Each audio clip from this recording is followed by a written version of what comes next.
Today we have a Fiat 500e, or a 500e. In this video I'll talk about what the 500e is, how I feel about the interior space and what it's like to drive it.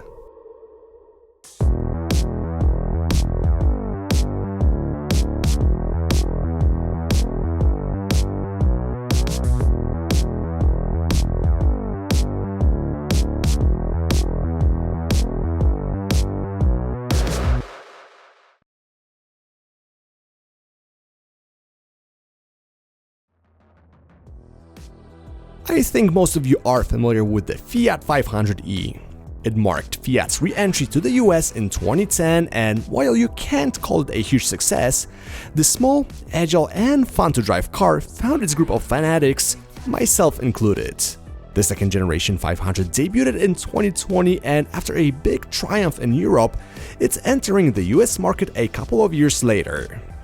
It is exclusively offered as an EV, featuring 117 horsepower electric motor powering front wheels, coupled to a 42 kWh battery pack.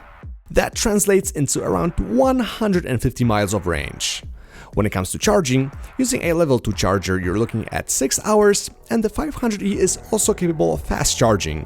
You should get 31 miles after 5 minutes and 80% capacity after 35 minutes. Now, before we talk how it all works together and what it's like to drive the 500e, let's jump inside and talk about the interior space.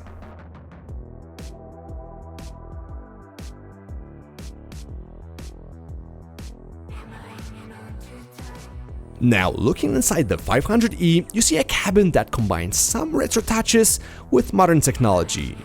The Uconnect system, while not being the best, gets the job done. It's quick to respond and has a clean interface. The wireless Apple CarPlay boots up fast, and customizable gauge classic provides all the information you need, including map and vehicle data.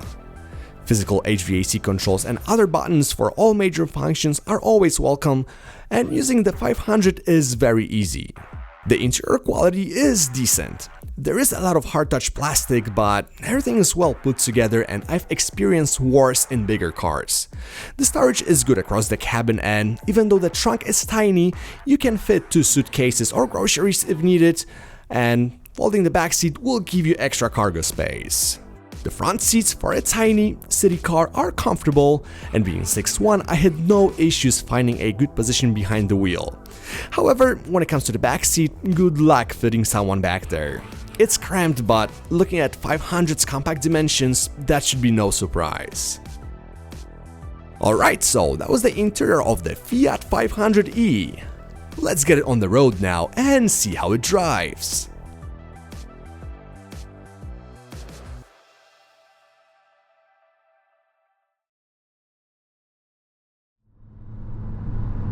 Driving the 500e isn't a punishment and doesn't feel like you have to compromise. I would say complete opposite.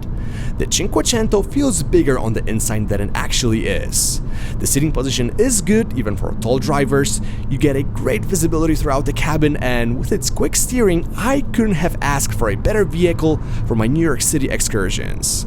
The car reacted to road imperfections with unexpected maturity, soaking up bumps in a pleasant way, was very maneuverable, and zip-zapping through the city traffic was actually fun. Now, with 117 horsepower and 162 pound-feet of torque, the 500e isn't a speed demon, but the instant torque from the electric motor gets the little Fiat going. I wouldn't be myself without taking it to my favorite back road, and it was a good call. I had more fun than I expected. The lightweight, for an EV, and low center of gravity make the 500 very nimble. The steering is pretty responsive and offers decent feedback, and I don't say it often about non-performance cars, but I really enjoyed driving it.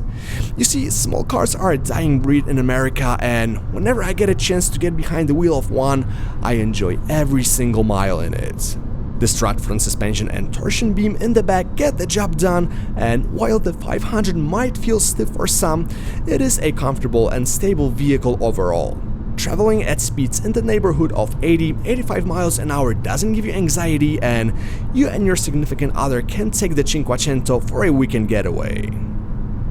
So that was the new Fiat 500e. With everything we covered, let's jump to final thoughts.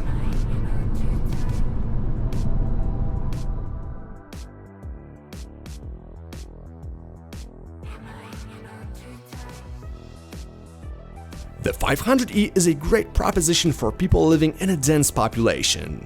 It doesn't feel like crap, you can easily take it on road trips as long as there is two of you traveling, but I don't think it will succeed in America as much as I want it to.